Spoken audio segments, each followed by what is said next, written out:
Welcome to Data Science Now, a podcast by Closter with your host Fabio Vasquez. On this episode, you'll learn about different techniques and trends in the exploration and preparation of data for modeling, a crucial process in every data science project. Follow us on social media at Closter Team. This is Data Science Now. Hello and welcome everyone to a new session of Data Science Now. It's been a while since the last session, but I'm very happy to be here with you again. This is season 2, where we are focusing on the basics of data science. Just a quick reminder, this is going live on LinkedIn right now, but this is going to be recorded and sent to YouTube. You can follow us on Closter. If you search for Closter on YouTube, you'll see all of the videos of the past sessions.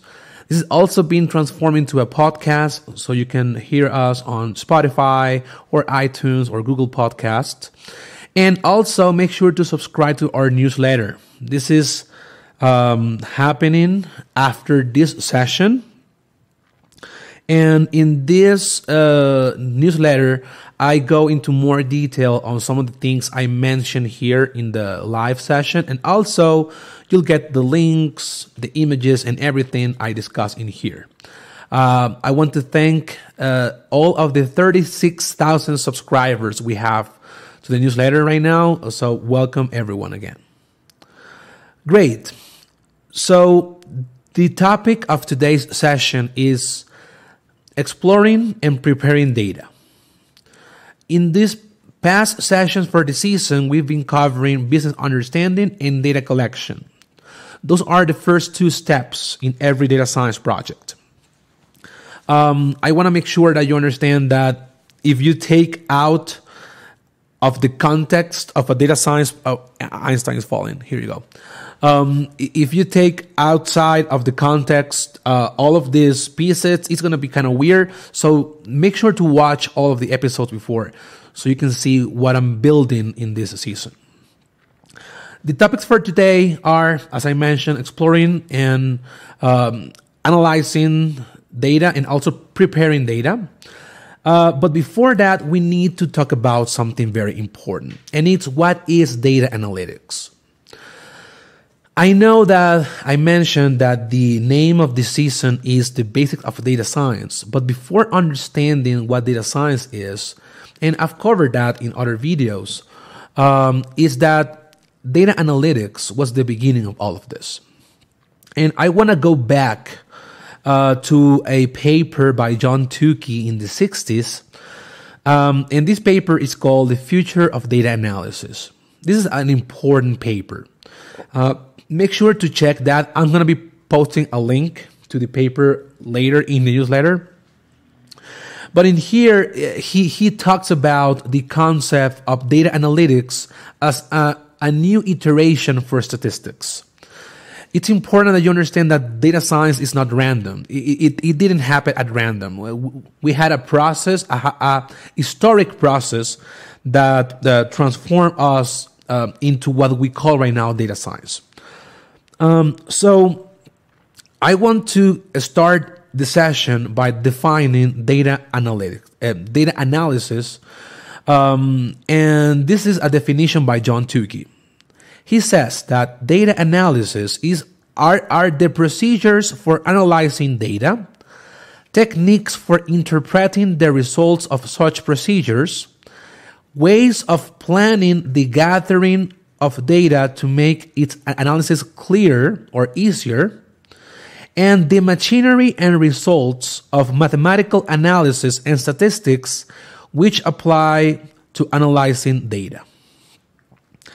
As you can see, this is a definition of something that we can also call data science. There are more things that we have to include into that definition to transform data analysis into data science.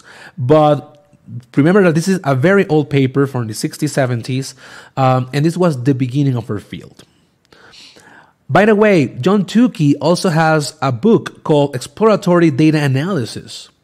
And in this book, he set up the environment and all of the tools, the mathematical tools, the statistical tools to start exploring data and understanding data. By the way, if you have any questions for me, make sure to post them in the LinkedIn chat. I'm gonna be checking the chat while I'm presenting. So if you have any questions, please let me know, and I can stop and answer your question, or maybe in the end I can answer your question. Great. So now we know the gist of what is data analysis. I have a session that happened in the last season where I discuss what's the history of data science and how and where we came from. Okay.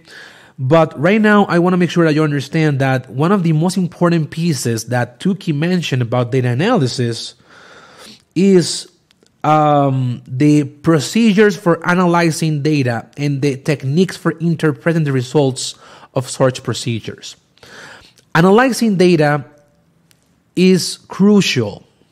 So right now, after you understood the business, the problems and all of that, after you gather the data, you can use internal data, external data, open data, and stuff like that. I covered that in the newsletter for the past session.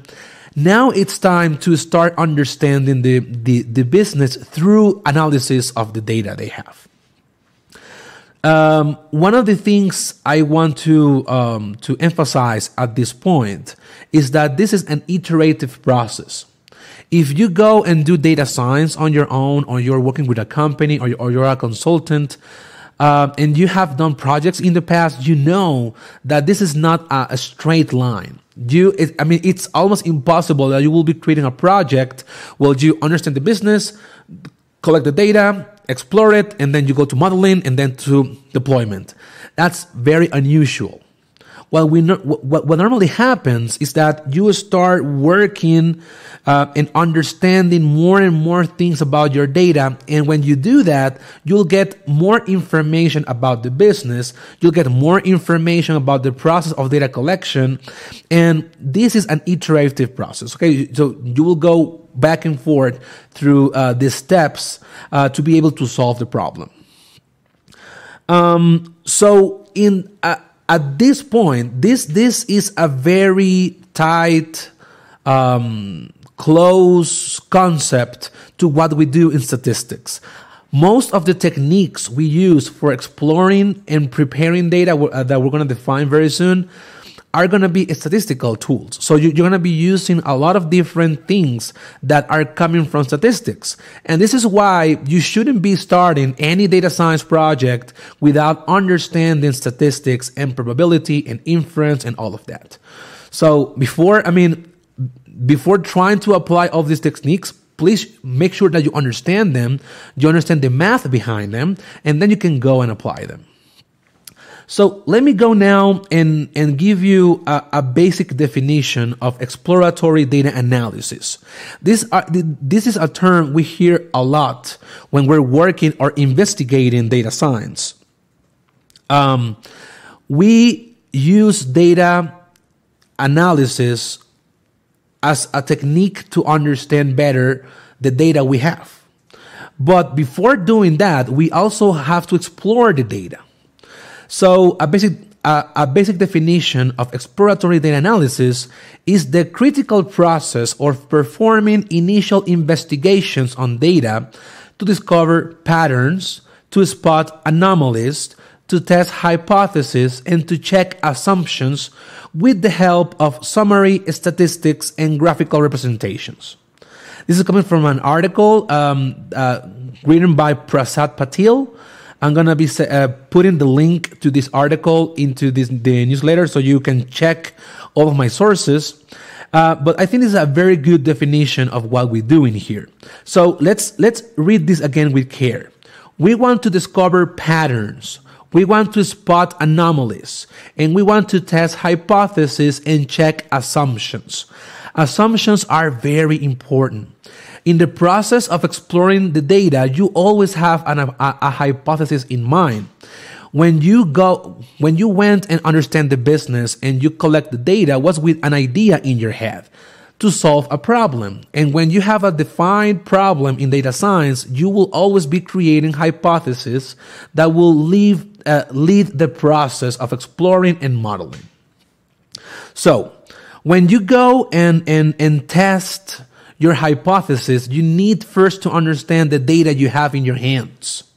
And to do that, we do have techniques. You can do this in different tools, okay? I'm trying to maintain these sessions agnostic in the way that I'm not explaining specifically any technique. In the course I'll be launching in the future, I'll be using Python, but there are a lot of different ways that you can interact with data. Some examples are, of course, Python. In there, you can use pandas and stuff like that. You have the world of R. And in the world of R, you have the tidyverse, you have dplyr, and you have ggplot, and all of these great tools for exploring and plotting data. But you can also use Excel to do this. You can use the inherent functions of Excel to do all of this. And also, you can use tools like SAS, like SPSS, you can use tools like Trifecta, you can use tools like Tableau, MicroStrategy, Power BI. I mean, you have a lot of different options in here. But the important is not the tools. I mean, the tools are going to be helping you. But if you don't understand the process of how to do this, you're going to be lost in the space. And just try to understand the tool and know what you really want to do is understand the data. So exploratory data analysis always happens in the beginning of a data science project. After you understood the business and the project, after you gather the data, after you collect the data, you start exploring the data. So how do we do this? Normally, we do this by, as mentioned by definition, by summary statistics and by graphical representations. What are summary statistics? So those are some metrics that are coming from statistics about our data. One example of this is the mean of your data. Can be the median, like the percentiles you have in there, some basic information you have on the column, and this will lead into a different step in here that I want to make sure that you understand as well in here, and is the measuring the variation. This is coming from the book R for Data Science by Hadley Wickham. So Hadley, if you're there watching this in the future, hello. Big fan. Hadley, in this amazing book, is only for R, but it's a great book for actually understanding the concepts behind data science. He says that variation is the tendency of values of a variable to change from measurement to measurement. Okay, and we normally, when we study variation of the data, we talk about something called the distribution of the data. Normally, when we say data in here, we have several ways of understanding the concept of data. It can be a column in your Excel sheet, a column in your Pandas data frame, a column in your R data frame, or something like that. And normally, that column will have to be something like a categorical variable, a continuous variable, a date, something like that. So when you have that information about your column and your data, you start thinking about what is the distribution of my data. So, and this distribution will depend whether the variable is categorical or continuous. If the variable is categorical, you can only take one of a small set of values, like 1, 2, or 3, or good, bad, very good, and very bad, something like that. And you have techniques to explore this. We normally explore this type of data, the idea of bar plots. So let's say you did a survey and you ask people, what do you think about this product? And the question they will give you, the answer is, I think it was very bad. I think it was bad. I don't have an answer like neutral. It was good or very good. When you're trying to understand that piece of data that is categorical, you normally do a bar plot or a frequency plot. In this idea, you understand the distribution means how many answers we got for bad, how many answers we got for good, how many answers we got for very good and very bad, and what are their differences. So we're measuring the variation in here on our data. If your data is continuous, and an example of this can be the price of a house. If you have a data set of prices for houses, you can understand the distribution of this continuous variable. Normally, you do that with something called the histogram. And a histogram is also a measure of frequency. But in this case, it can be continuous. And so we don't measure number by number, but we set up bins. And in these bins, we have information about the distribution of, in this example, the price of the houses. When you plot the histogram, you will see a tendency normally.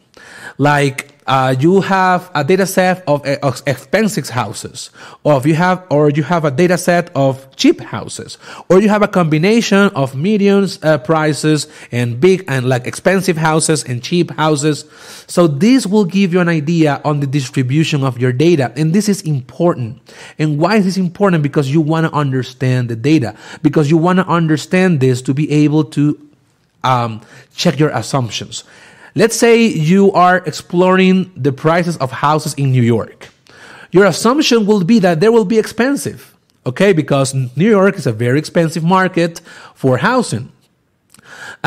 So when you go and study your data, and then you realize that you only have cheap houses in there, so you got a contradictory answer to your assumptions, but that's also information you can use for modeling.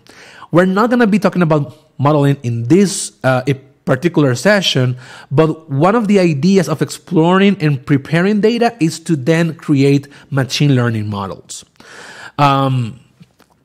So you check your assumptions. You have a hypothesis of your data. And then one of the ways to quickly check if you're right or wrong is to check the distributions of your variables and the variation you have in there. Another thing that is very common when you're exploring data is to try to find patterns and anomalies.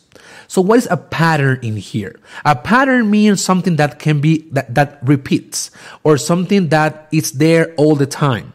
So it's something that you will be understanding as something happening that is describing the way the data is being presented to you. A pattern could be if you check for the stock price of your favorite stock and you see that every December the stock hits its maximum, that's a pattern. Okay, you have something that is being repeated over time, and you can understand, this particular stock will be at its maximum. I mean, it has been at its maximum in the past 4 years every December. So it's very likely that will happen again. Again, we're talking about likelihoods and probabilities. When we're understanding past data, the idea here is our main assumption is that these patterns will happen again in the future. Okay, if you have a very stochastic set of data, if the data is completely nonlinear without patterns and something very weird, like a very weird distribution, it's going to be very hard for you to predict that particular set of information. But we do have tools to transform weird data into something we know. And that is when the idea of data preparation comes in. Data preparation means that you sometimes need ways to transform the data you have into something that you understand better, or to extract information out of your data. So when you have data about a process, you can create new variables out of the data you already have. Normally, that process is called feature engineering because you're engineering new features out of the data you have. An example of this will be if you have information about the date of something happening. Let's say you have records of how many people are buying coffee in your favorite coffee shop, okay? And you have data like the date of the sale. So you have the year, you have the month, the day, and the hour. That is the data you have, but you can create new features out of that. You can extract from the date the month, you can extract the day of the week, you can extract from that date the hour, the minute, and and more information if it was a weekend, if it was a weekday, if it was a holiday or not. So this is the process of creating new variables out of your data. So that's one of the things we do when preparing data, because it is proven that there are some variables that when you work with them as they are not as useful as when you extract information out of it. I mean, there are a lot of data science projects and machine learning algorithms that will work much better if you use as an input the day and the month instead of the whole date. And this is proven. You can prove it by yourself, or you can check other notebooks like in Kaggle or competitions. You'll see that it's very common to extract that set of information. Good. We also prepare data to transform the data we have into something we know better. There's an example in here. I'm a physicist, all right? So for physicists, the thing we really understand is called the harmonic oscillator. If you're a scientist and if you work with physics, you know what I'm talking about. And you can think of that as a simple, idealistic pendulum, right? So we really understand that. I mean, we are really experts in understanding the harmonic oscillator. When we try to understand something completely different, what people do in physics is try to transform that process into something that looks like the harmonic oscillator. I know that it's an assumption. I mean, and you have to assume some things, and you have to fix some variables for it to work. But it is also proven that transformation is useful. We have a lot of applications on transforming super complicated problems into simple harmonic oscillators. This is in physics, to be able to extract information out of this. In the world of data science and the world of statistics, we really understand the normal distribution. And that is the Gaussian distribution. That is the bell curve. Okay? So normally what we do when we have weird distributions out of our data is to normalize it. And we do it because we really understand the normal distribution. And we want to apply all of the things we know about the normal distribution. So one of the tools we have for data preparation is normalizing the data, finding equations that transform our columns into something that we call normal. Another technique we also use is called standardization.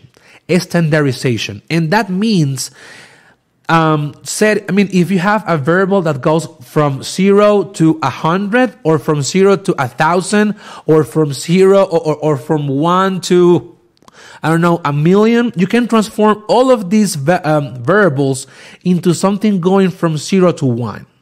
From 0 to 1. So you have a transformation that is transforming any type of range for your columns into something that goes from 0 to 1, from -1 to 1, stuff like that. And why is that useful? Sometimes the machine learning algorithms are sensible to scale. So if you feed the algorithm with a variable that goes from 1 to 10, another one that goes from 1 to 200, another one that goes from -1,000 to 3 million, that sensibility can affect your results.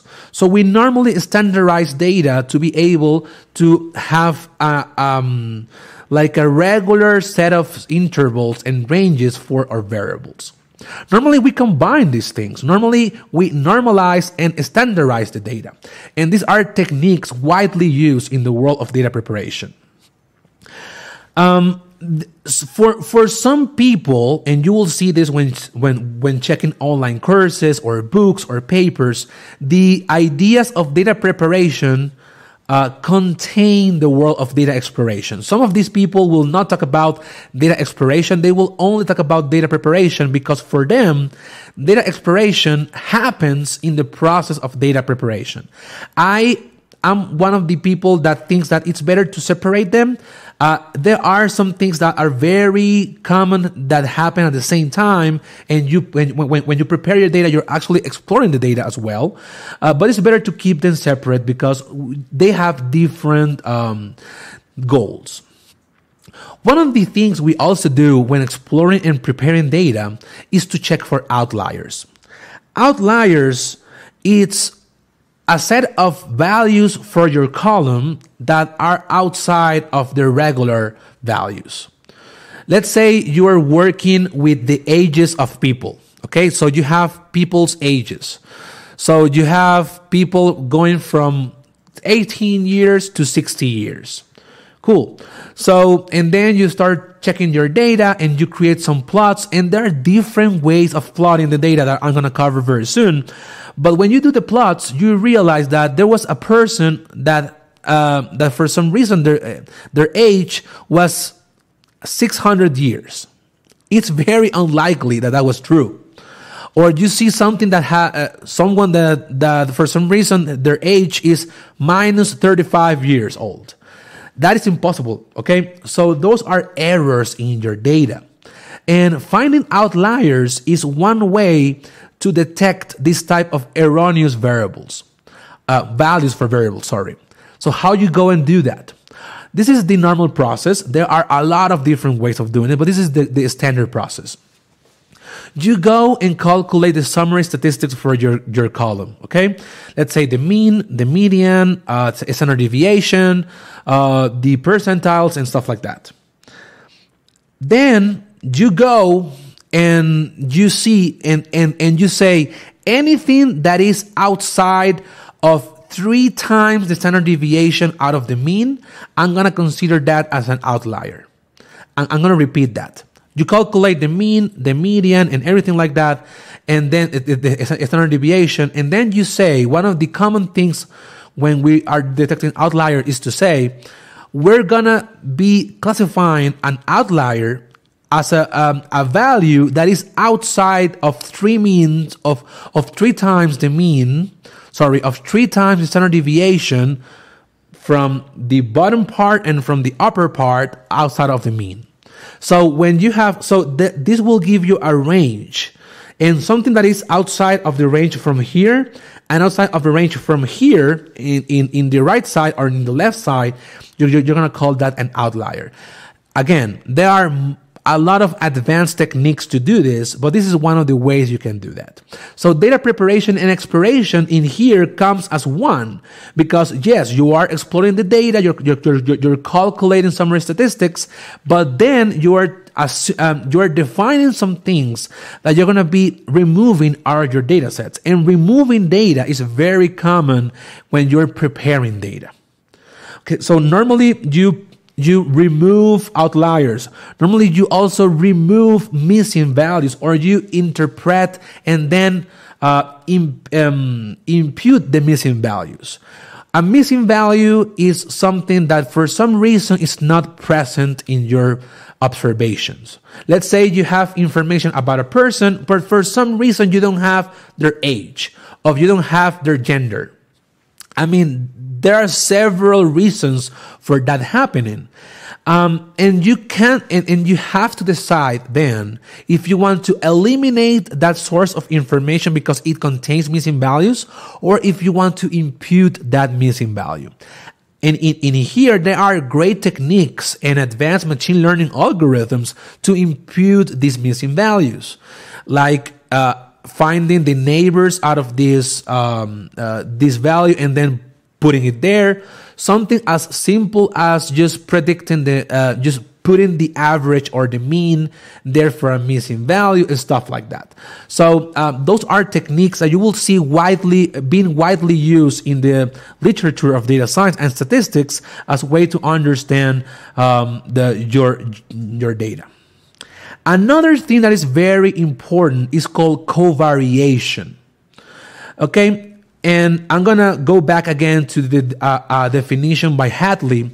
And in here he says, if variation describes the behavior within a variable, covariation describes the behavior between variables. Covariation is a tendency for the values of two or more variables to vary together in a related way. So you have variation. When you're measuring variation, you're normally talking about how a variable is distributed. When you talk about covariation, we normally talk about how a variable or how a variable can change when the other one changes. And this will lead us to the concept of correlation as well. We normally measure correlation as a very important factor when thinking about preparing data for modeling. Again, I'm not going to be explicit right now about the machine learning algorithms. That's going to happen in a different session. But right now, when we are working for preparing the data for modeling, we always calculate the correlation because it is proven as well that correlated variables with the target are good predictors. I'm going to repeat that. It is proven that correlated variables in general, like correlated with the target, are good predictors. You will find sometimes that that's not the case. Sometimes it will happen that you have good correlation between a variable and the target, and you won't find a good predictor in that variable. That will also happen. And there are a lot of different reasons for that happening. And this is something to be more explicit, and there are a lot of statistical tools to measure for this. But covariation and correlation are very important if you want to understand the dependencies of variables. So let's go back to the idea of variation and finding the idea of univariate distributions. In there, depending on the type of variable you have, you can plot the histogram, you can plot a bar chart, you can get summary statistics and stuff like that. When you're working with covariation, you start introducing new set of tools for exploring the data.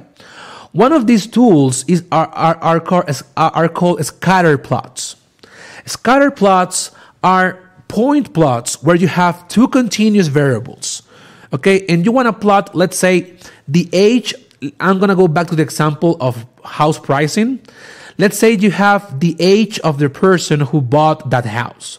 You can plot the age of that person and the price of the house. Those are both continuous variables, and you'll get points that is for each age, what was the price of the house, and you'll get several points in there. With scatter plots, you can also find patterns.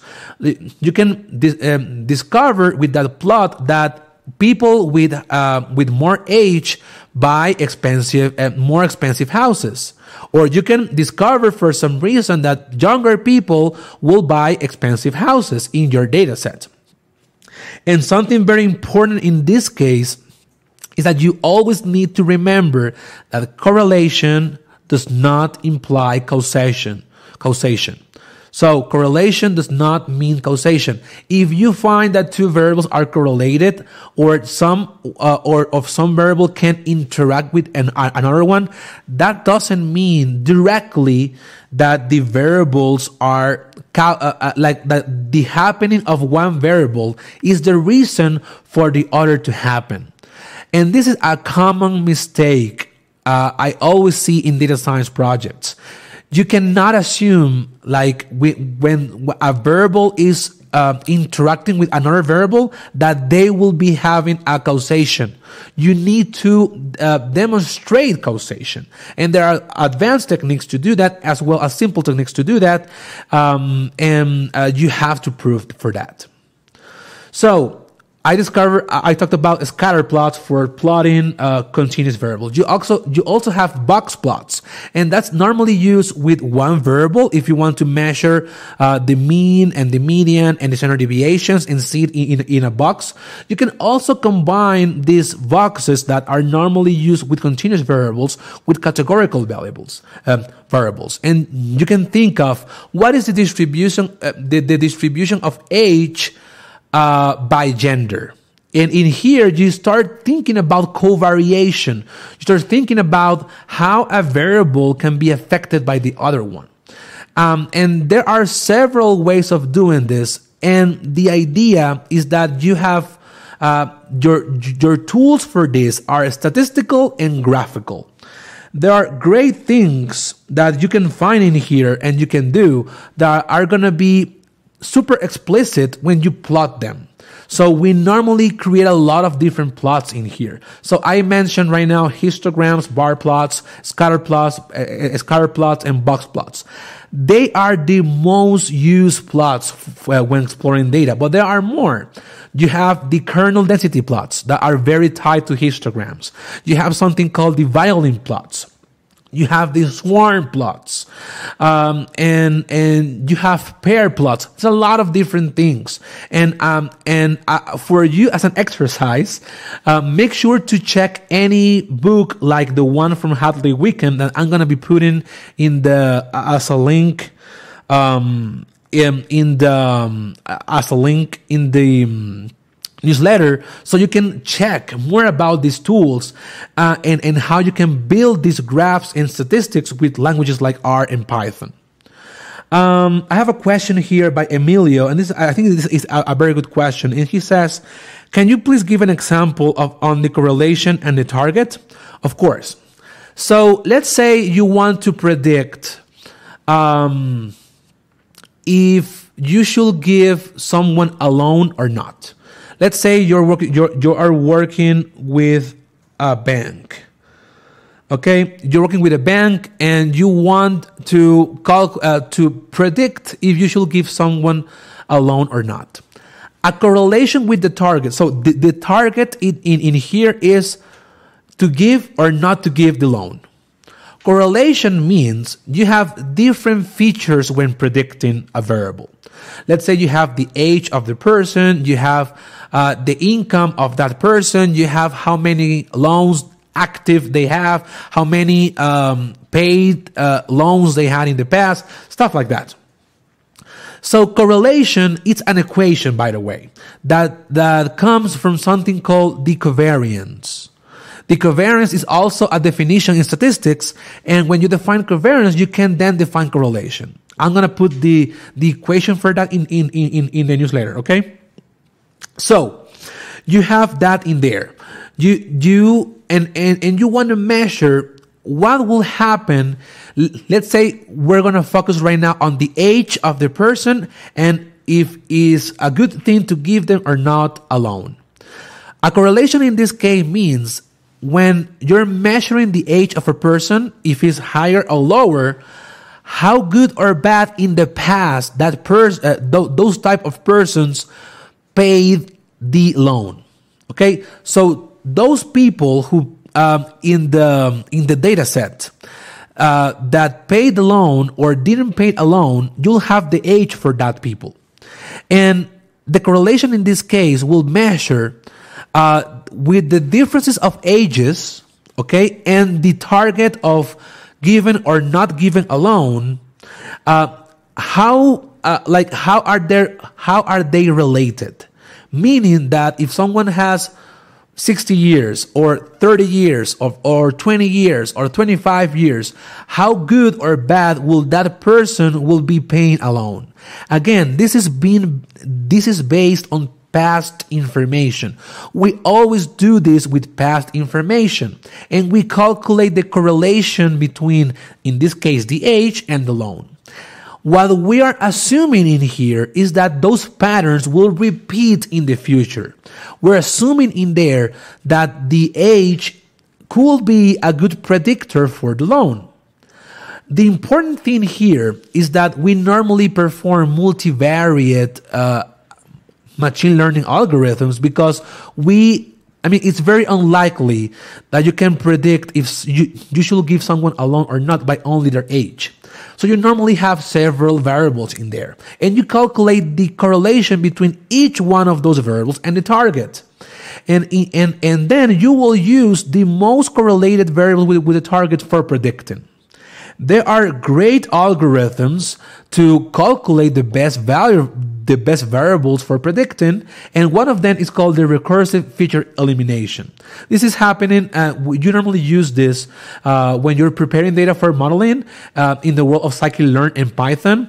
I'm going to put those links in the newsletter as well so you can check that. But you have ways to extracting the best variables for predicting, and normally that is related to correlations to the target and also correlations to each other. And this is an important topic I want to mention in here. It is proven as well that when you have correlated variables to each other, if you use both of them to predict, you're going to be overfitting your model. Again, I'm not talking about machine learning in here, but when we're preparing the data, we always try to find those variables that are highly correlated to each other because you want to select one of them. If you use all of them, you will be overfitting your model, and that's never the case. I'm gonna be much more explicit about overfitting and machine learning in the next sessions, but right now this is something you have to think about. I have another question in here by Harry, and he says, can you please give more examples of feature engineering if possible? Of course. So feature engineering, as I mentioned, is a process of extracting data out of the data you already have, or transforming the data you have into something you know more, or that is more useful for predicting something. So one of the great tools I know to do this is called feature tools.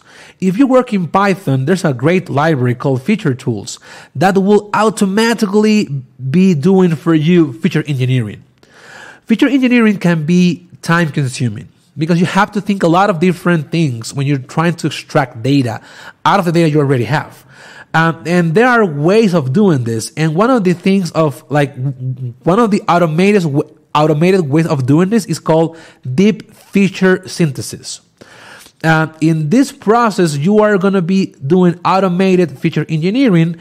And the idea is that you're combining the raw data you have and the knowledge of the data you already have to create new features. So let me give you a quick example out of this. Let's say you have information about reviews from restaurants. Let's say you work in a place like Yelp.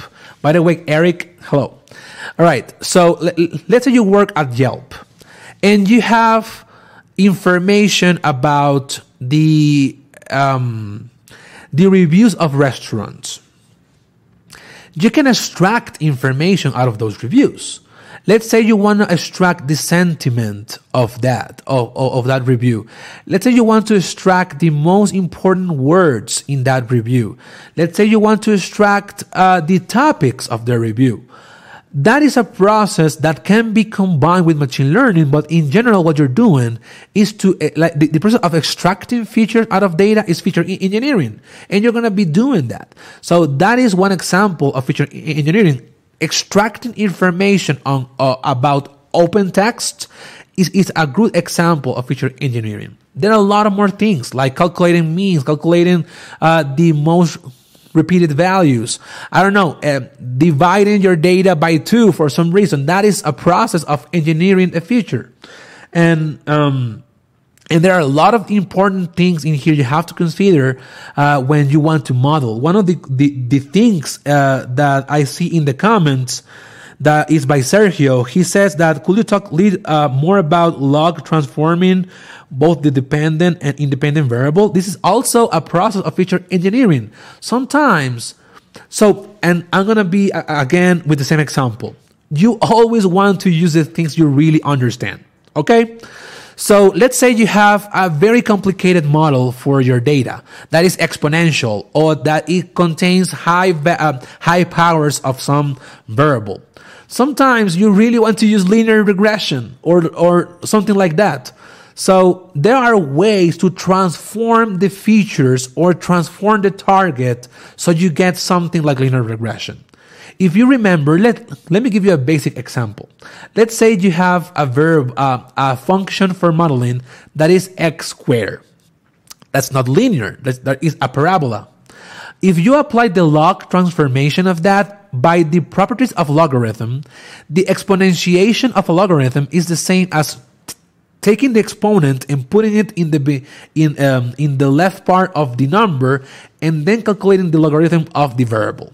So instead of having x squared, you will have x log x. And then you can say that log x is called, alpha. And you can now use linear regression. So log transformations are widely used when you really want to use a linear model, or you want to see linear dependencies of your models, and it's hard to find them when you're working with exponential models. So log transformations are very helpful for that. Good. So before finishing, I want to make sure that you understand that this is a process that has a lot of different moving parts, but is crucial in the worlds of data science. And putting it all together, the idea of data exploration and preparation are very, very similar. But exploration has the idea on finding patterns, checking for assumptions, and seeing more about your data after you collected it and after you understand the context of your business and the business problems. Data preparation is always you think about that when you are modeling, when you want to find more information about your data, when you want to transform your data into something that you already know. And there are several tools to do this. You have Python for this, like feature tools. You have R, you have the Tidyverse for this. And you have stuff like Tableau and SAS and SPSS and MATLAB and so on and so forth. There are also automated ways of doing this. One of the tools for that is called Explorarium. And I actually created an article about Explorarium last week. So I'm going to be putting the link to that as well in the newsletter, so you can see how tools like Explorarium, and there are others, of course, can help you extract and transform your variables automatically without thinking that much about it. So, okay, with that, I'm going to be finishing the session. I want to thank everyone for being here. Please let me know in the comments or later if this hour works better for you. We normally do this in the night. My night. We're moving this to 1 p.m. So it's better for other people around the world.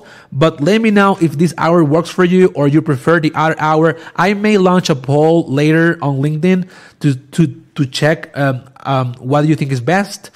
But for now, make sure to follow Closter on social media. We are here at LinkedIn at Closter. On Facebook, Instagram, and Twitter, we are Closter Team. Make sure to follow the newsletter. I want to thank again the 36,000 subscribers we have for the newsletter. To subscribe to my newsletter, go to my profile and then go to my articles. When you go to my articles, you're going to see that I'm going to be posting the newsletter in there. So click, they're called Data Science Now, Episode 1, stuff like that. If you click in there, you will be seeing a button that says subscribe.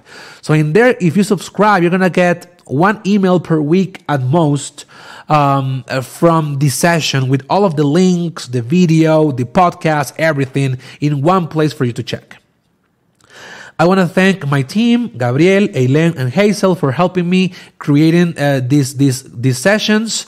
Make sure to give me your feedback. If you want to see more about a topic, let me know.